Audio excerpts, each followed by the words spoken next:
கருவாட்டு குழம்புனா ரொம்ப பிடிக்குமா? வாங்க எப்படி செய்கிறதுன்னு பார்க்கலாம். ஃபஸ்ட்டு வந்து கருவாடை நம்ம தலையிலே எடுத்துகிட்டு க்ளீன் பண்ணி வச்சுக்கலாம். கருவாட்டு குழம்புக்கு ஃபஸ்ட்டு வந்து நம்ம மசால் ரெடி பண்ணி வச்சுக்கலாம். அதுக்கு வந்து வெங்காயம், தக்காளி, வரமிளகா உங்கள் காரத்துக்கு ஏற்ற மாதிரி போட்டுக்கோங்க.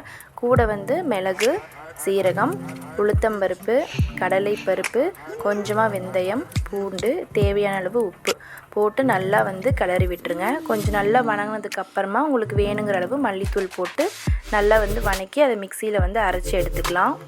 இது ஓரமாக இருக்கட்டும். நெக்ஸ்ட்டு ஒரு கடாயில் வந்து தேவையான அளவு எண்ணெய் ஊற்றி அதில் கடுகு, அப்புறம் கத்திரிக்காய் வந்து நான் நீளமாக அரிஞ்சு வச்சுருக்கேன். அது கூட மஞ்சத்தூள், உப்பு போட்டு நல்லா எண்ணெயிலேயே வந்து வணக்கி விட்டுடலாம். கத்திரிக்காய் நல்லா எண்ணெயில் வணங்கி நல்லா வெந்து போயிடும். அந்த டைமில் வந்து நம்ம அரைச்சி வச்சுருக்க மசாலா இருக்குது இல்லையா, அதை வந்து கூட சேர்த்துக்கிட்டு தேவையான அளவு தண்ணியும் வந்து சேர்த்துக்கலாம். நல்லா கொதித்து வந்ததுக்கப்புறமா நம்ம புளி தண்ணி வச்சுருப்போம் இல்லையா, அதையும் வந்து சேர்த்துக்கலாம்.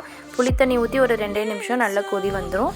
அதுக்கப்புறமா நம்ம கழுவி க்ளீன் பண்ணி வச்சுருக்க கருவாடு வந்து போட்டுக்கணும். இது எப்பயும் போல் மீன் குழம்புக்கு வைக்கிற மாதிரி தான். ஒரு 2 நிமிஷம் மூடி வச்சு எடுத்தோம் அப்படின்னா நமக்கு வந்து ரெடி ஆயிரும். கடைசியாக கொத்தமல்லி தூவி இறக்கிட்டோம் அப்படின்னா சுட சுட கருவாட்டு குழம்பு வந்து ரெடி ஆயிடுச்சு. இதுக்கு பெருசாக வந்து குழம்பு வைக்க தெரியணும், சமையல் வித்தையில் தெரிஞ்சிருக்கணும் அப்படின்னு எந்த அவசியமே இல்லை. யார் வேணால் பண்ணலாம். ஒரு தடவை செஞ்சு பாருங்கள், டேஸ்ட்டு சும்மா வேறு லெவலில் இருக்கும். நல்லா சுட சுட சாதத்தோட குழம்பு ஊற்றி சாப்பிட்டு பாருங்கள். என்னங்க, வீடியோ பார்த்ததுமே சாப்பிட்ணுன்னு ஆசை வந்துடுச்சா? உங்கள் பார்ட்னருக்கு ஷேர் பண்ணி கண்டிப்பாக வந்து செஞ்சு கொடுக்க சொல்லுங்கள். என்னோடய வீடியோ ஃபஸ்ட் டைம் பார்க்குறீங்கன்னா மறக்காமல் சப்ஸ்கிரைப் பண்ணிடுங்க. லைக் பண்ணுங்கள், ஷேர் பண்ணுங்கள், கமெண்ட் பண்ணுங்கள்.